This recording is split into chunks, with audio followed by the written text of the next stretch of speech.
Hello friends, welcome our channel MCQ centre. तो दोस्तों, आप सभी को पता चल गया होगा कि एग्ज़ाम की जो डेट है जो 10 जुलाई को होनी थी वो अब 21 अगस्त को चली गई है।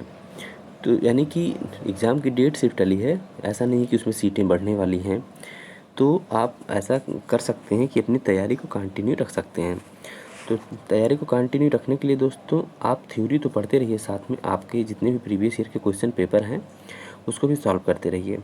तो मैं आपको सिर्फ पुलिस एक्ट और अभी रेगुलेशन का पेपर मैं सॉल्व करवा रहा हूँ। 2002 का मैंने पेपर सॉल्व करवा दिया है, 2006 का पेपर आज मैं सॉल्व करवाऊँगा। तो इसमें आप हमारे साथ सॉल्व करते रहें और दोबारा भी इस वीडियो को जितनी बार भी मन करे इसको देख सकते हैं, क्योंकि जितना भी प्रीवियस ईयर का क्वेश्चन पेपर आप सॉल्व करेंगे उतना ही ज़्यादा आपको फ़ायदा होगा। और चैनल से जुड़ने के लिए आप सब्सक्राइब, लाइक और शेयर ज़रूर कर दिया करें। बेल आइकन को दबा लेंगे तो आपके पास वीडियो पहुँचती रहेगी।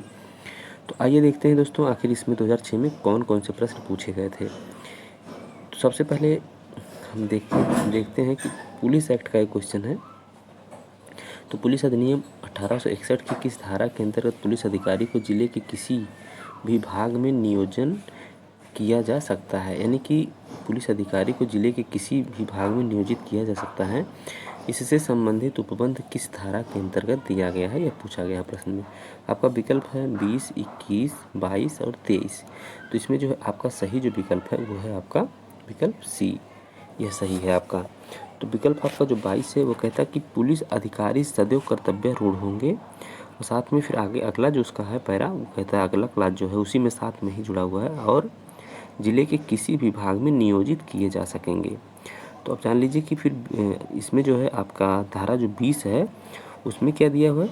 तो धारा 20 में, क्योंकि आपका आंसर तो ये सही है, लेकिन जब आप कभी भी क्वेश्चन सॉल्व करिए तो जैसे 3 सेक्शन और दिया है तो इसको भी साथ में जान लिया करें कि आखिर इसमें क्या दिया गया है।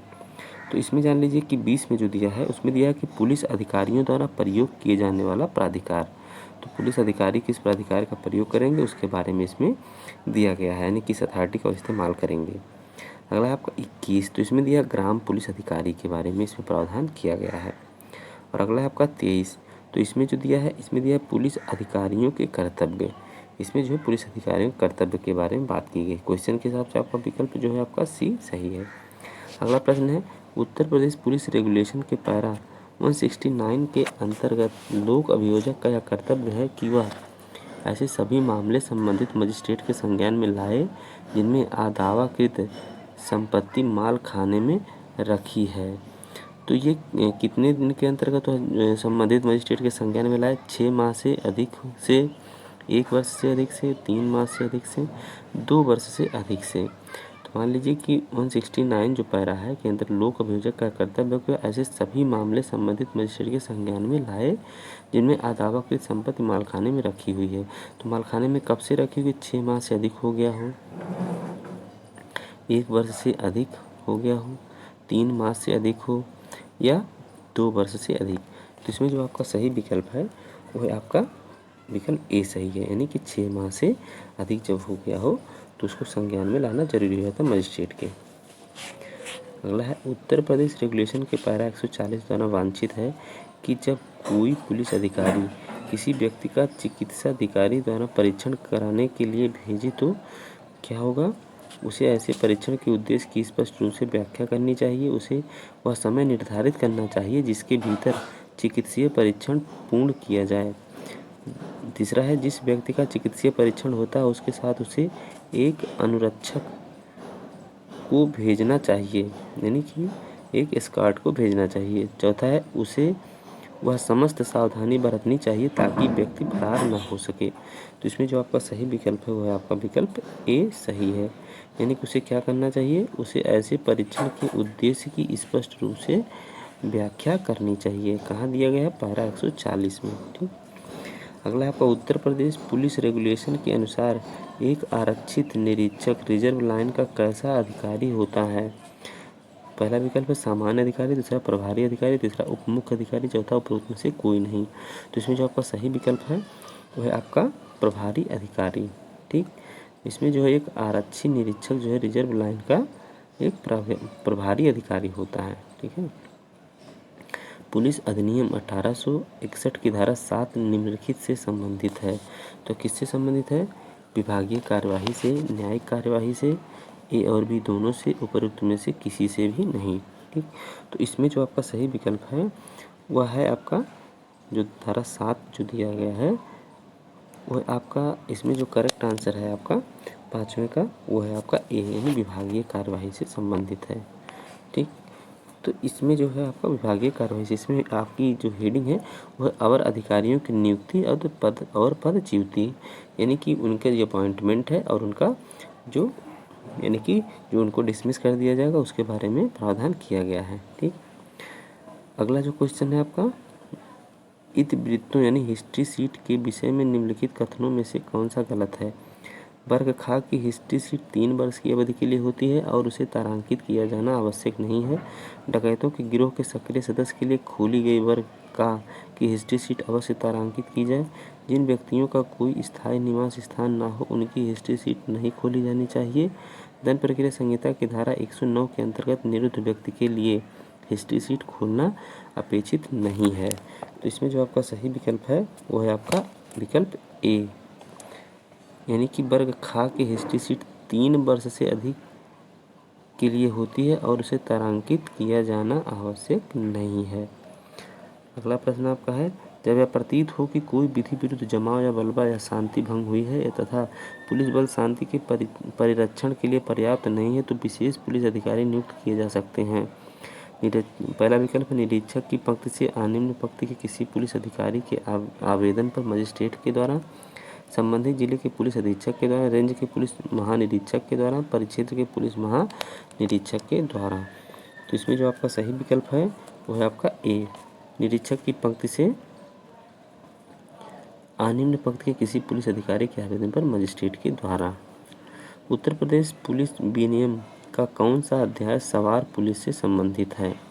अब इसमें देखिए पूछा है अध्याय के बारे में, तो इसलिए मैं बार बार कहता हूँ आपसे कि अध्याय और सेक्शन तो बिल्कुल कम से कम याद कर लीजिए आप। तो इसको जब याद रहेगा आपको तो कम से कम आपके कुछ क्वेश्चन सही होने के पूरे चांसेस बढ़ जाते हैं। वैसे देखिए आपका अध्याय 5, अध्याय 6, अध्याय 7, अध्याय 8, तो सवार पुलिस से इसमें कौन सा संबंधित है, तो सवार पुलिस से आपका जो है विकल्प आपका डी सही, यानी अध्याय 8 जो है वह संबंधित है। अब इसमें जो अध्याय 5, 6 और 7 किससे संबंधित है, तो अध्याय जो आपका 5 है वो उप निरीक्षक और सिविल पुलिस के अवर अधीनस्थ अधिकारी से संबंधित है ये, और आपका अध्याय 6 जो है वो सशस्त्र पुलिस से संबंधित है, और आपका 7वां जो है वो है सशस्त्र प्रशिक्षण रिजर्व से संबंधित है। अगला प्रश्न, केस डायरी के संबंध में निम्नलिखित में से कौन सा कथन सही नहीं है। विवेचना अधिकारी को केस डायरी में स्थान व समय अभिलिखित करना चाहिए जब और जहां उसे सूचना प्राप्त हुई जिस पर वह कार्य कर रहा है, जब और जहां से उसने अन्वेषण प्रारंभ किया, जब और जहां अन्वेषण बंद किया गया, जब और जहां पुलिस अधीक्षक ने अन्वेषण की प्रगति से संबंधित जानकारी के लिए उसे तलब किया। तो इसमें जो आपका सही विकल्प है वह है आपका विकल्प डी, यानी कि जिसमें पूछा कौन सही नहीं है। ठीक है, इसके हिसाब से जो है जब और जहां पुलिस अधीक्षक ने अन्वेषण की प्रगति से संबंधित जानकारी के लिए उसे तलब किया, तो यह जो है आपका गलत विकल्प है, और सभी जो है वो सही विकल्प हैं। यानी विवेचना अधिकारी को केस डायरी में स्थान और समय अभिलिखित करना चाहिए जब और जहाँ उसे सूचना प्राप्त हुई जिस पर वह कार्य कर रहा है, जब और जहाँ उसने अन्वेषण प्रारंभ किया, जब और जहाँ अन्वेषण बंद किया। तो ये चीज़ें जो होती हैं ये जरूरी होती हैं। ये जो आपका एक गलत है आंसर। पुलिस अधिनियम 1861 के अंतर्गत पुलिस शब्द में ऐसे व्यक्ति सम्मिलित हैं जो इस अधिनियम के अंतर्गत, पहला विकल्प भर्ती किए गए हैं, प्रशिक्षित किए गए हैं, नियुक्त किए गए हैं, चयनित किए गए हैं। तो इसमें जो आपका विकल्प है वो है आपका विकल्प ए जो आपका सही है। ठीक, विकल्प ए जो है आपका यहाँ दिया हुआ था, विकल्प ए आपका सही है, भर्ती किए हुए। ठीक, अगला जो प्रश्न है आपका, उत्तर प्रदेश पुलिस विनियम का कौन सा पैरा मृत्युपरांत परीक्षण एवं प्रक्रिया से संबंधित है। तो इसमें जो है आपका सेक्शन जो है 137 पुलिस, उत्तर प्रदेश पुलिस विनियम का कौन सा पैरा, तो ये पैरा के बारे में पूछा है कि कौन सा पैरा मृत्युपरांत परीक्षण एवं प्रक्रिया से संबंधित है। पैरा 137, 138, 139, 140। तो इसमें जो है आपका जो सही आंसर है वो है आपका 139। ठीक, पैरा 139 जो आपका मृत्यु परीक्षण एवं उससे संबंधित है, किससे, प्रक्रिया से संबंधित है। ठीक, आगे अगला प्रश्न है आपका, अगला प्रश्न है, निम्नलिखित में से किस विनिश्चय में यह प्रतिपादित किया गया कि पुलिस अधिनियम 1866 की धारा 29 के अंतर्गत दोष सिद्ध किए गए पुलिस अधिकारी के विरुद्ध विभागीय जांच की जा सकती है। तो इसमें जो है आपका सही आंसर जो है वो है आपका सही आंसर 12 का जो है आपका बी सही, यानी उत्तर प्रदेश बनाम हरिश्चंद्र सिंह के मामले में ऐसा कहा गया। अगला है, सूची 1 और सूची 2 को सुमेलित कीजिए, निम्नलिखित कूट की सहायता से उत्तर देना है आपको। तो पुलिस अधिकारी के प्रमाण पत्र का अभ्यर्पण, रेल और अन्य कार्यों के आसपास अतिरिक्त पुलिस बल की नियुक्ति, ग्राम पुलिस अधिकारी, लोक जमाओं और जुलूसों का विनियमन। तो इसमें आपको मिलान करना है कि कौन सा विकल्प किससे मैच करता है। तो आप देखिए, पुलिस अधिकारी के प्रमाण पत्र का अभ्यर्पण, अब यह किस में दिया हुआ है। अब आप देख सकते हैं कि पुलिस अधिकारियों का इसका जो अभ्यर्पण है ये किस में दिया हुआ है।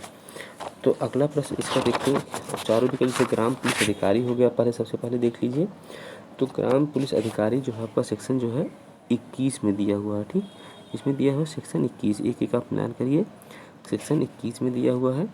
अब उसके बाद आप देख लीजिए कि पुलिस अधिकारियों को प्रमाण पत्र, ठीक, अब पुलिस अधिकारियों को प्रमाण पत्र का अभ्यर्पण जो है ये सेक्शन 8 में दिया हुआ है। ठीक, अगला जो है अब रेल और अन्य कार्यों के आसपास अतिरिक्त पुलिस बल की नियुक्ति। ठीक, तो इसमें जो है आप इसको देख लें कि आपका जो है ये आपका सेक्शन 14 से ये संबंधित है। ठीक, और ये जो विनियमन का लोक जमाओ और जुलूसों का आपका सेक्शन 30 से संबंधित। इसके हिसाब से आप विकल्प देख सकते हैं कि कौन सा विकल्प आपका सही है। विकल्प आपका बी सही है। ठीक, ए का 2, बी का आपका 4, ठीक, सी का आपका 1 हो गया और डी का आपका 3 हो गया। ठीक, अगला देखते हैं, मुख्यालय पर लोक अभियोजक पूरे जिले के लिए एक पंजिका बनाए रखेगा जिसमें केवल उन फरार अपराधियों के नाम समाविष्ट होंगे। पहला है, जो उस जिले में विचारण के योग्य हैं, जिनके नाम, जाति, निवास तथा पूर्व इतिहास सभी शंका संभावनाओं से परे सत्यापित हो चुके हैं, जिनके वास्तविक नाम, पता तथा पूर्व इतिहास विनिश्चित ना हुए हों, जो संबंधित जिले के निवासी ना हों।